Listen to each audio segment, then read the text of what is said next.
You built an incredible reputation as a connector. How has that shaped your business and the clients that you attract? Yeah, that's such a great question because not everybody wants to network. Not everybody wants to connect, right? We all have different personalities. The one that I follow is the DISC profile. And I believe I'm a high I. I want to try to connect with people in a way that they want to be connected to. It's harder said than done. I mean, it's a challenging thing to understand the best way to connect with people. But typically what happens, Dean, is like attracts like. And so I try to surround myself with good people that share similar values.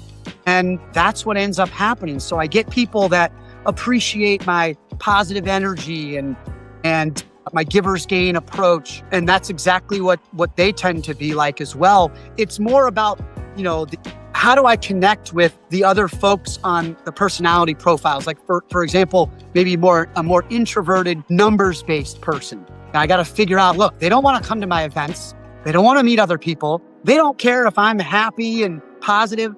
They just want to know, is this going to help my business? And how can the numbers reflect that? So the onus is kind of on me, Dean, to understand who's across the table from me, who am I dealing with, and how can I approach and communicate with them in the way that's going to be most effective to them. Obviously, before I know that, I lean into who I am, which is a high I, extrovert, very relationship focused, characteristics of those nature. But so I start with that. And if I don't get a good response initially, I'm going to start taking other approaches on the DISC profile, assuming that they are a different personality profile than myself. Yeah.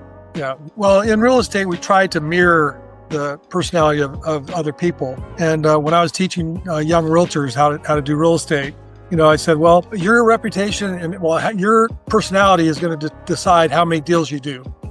If you're into the numbers, you're going to deal with number people, and it's going to take you a long time to do a deal, and you're probably going to do fewer of them. So if you expand your personality, you can expand who you work with. You're absolutely right. And that's a very, I think, underutilized point in our industry, Dean, is that we really need to try and mirror who we're working with. Yeah. We all have our personalities, and obviously that's what we're most comfortable with. But to the extent that you can, I don't want to say evolve, but we'll go back to the word mirror. To the extent that you can kind of reflect what your client is looking for, you're going to have more success.